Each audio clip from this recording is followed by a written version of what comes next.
It is now time to officially bury Jerry. About 48 hours ago, I showed you the formation of where Jerry formed, right here. The takeaway was the fact Jerry formed far to the south at 11 degrees latitude is normally a storm that's going to make a run for a coastline in this country. I will show you proof momentarily. Let's now go through very quickly where Jerry went so we can essentially put Jerry to bed. Since formation, Jerry has now moved far to the north, a little to the west, and is located right here. It is Thursday. By Saturday, Jerry will be passing Palm Beach County, going off in the middle of the Atlantic Ocean out to sea.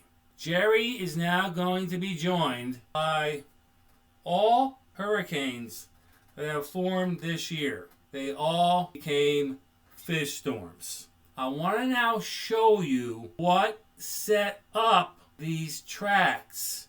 Let's go back and start with Hurricane Erin, which was our first hurricane for the 2025 hurricane season. I showed you what steering current was in play when Erin formed as a Cape Verde storm in the middle of August. Here's the pic again of a strong Bermuda high. This steering current holds down storms initially. This current allows storms to get north before getting real close to the U.S. mainland.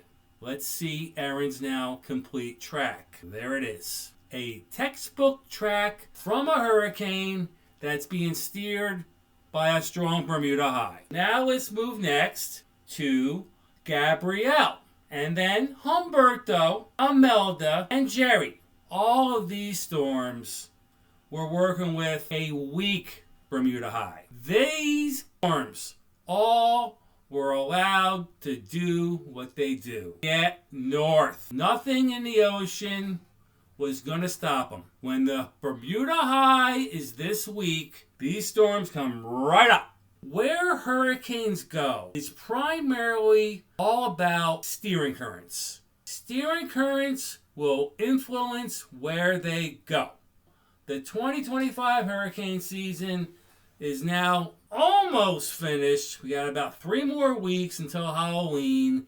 That's always the date I look on the calendar and look in the ocean, and when there's nothing out there, when we flip the calendar to November, we should be avoiding any future strong hurricanes. We might get a weak one. This has been just a gift from the hurricane gods to have all hurricanes go off into the middle of the ocean. The media has had nothing to work with. I'm trying to use these storms as a teaching lesson to show my knowledge and how I look at storms, how important this Bermuda high is. I don't expect to see any more Cape Verde storms. Once you get into the middle to late October, this formation zone will shut down. We have to worry about this area. These last few weeks, this is the Caribbean Sea. This is where they can form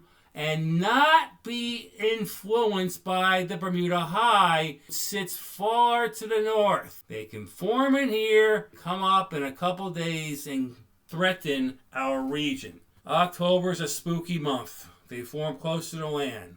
We'll get less time to prepare. Right now, there is nothing going on. And this weak Bermuda high that seems to be parked where we want it may be there for another few weeks, and then we are protected from any Atlantic formed hurricanes that may develop. Now what I want to do is show you why I was concerned with Jerry. Remember, Jerry formed at 11 degrees latitude. These next 3 storms were very close to 10 degrees, essentially the same location. These 3 storms that you're gonna probably all remember formed right near Jerry. I want to show you their tracks and explain to you that what happened with Jerry was simply because of the weak Bermuda High. We got saved. This is not the norm when a storm forms down here. What the normal situation is what you're about to see. Last year, Hurricane Beryl. Look at this track. This was my first storm to cover on my channel.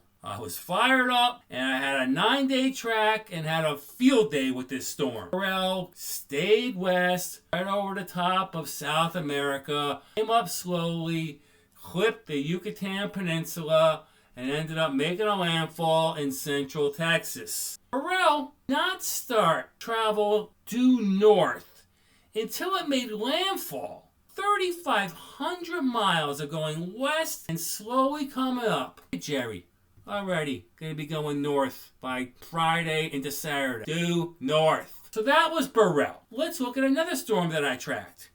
This is Hurricane Ivan in 2004. Look at Ivan. Same as Beryl. They stay low when they form at 10 degrees. Traveling west, going over South America. But Ivan started to turn to the north before it cleared South America. And as you can see, Ivan came up and got into the Gulf and hit the Panhandle. Ivan scared me because Ivan peaked at 175 miles an hour.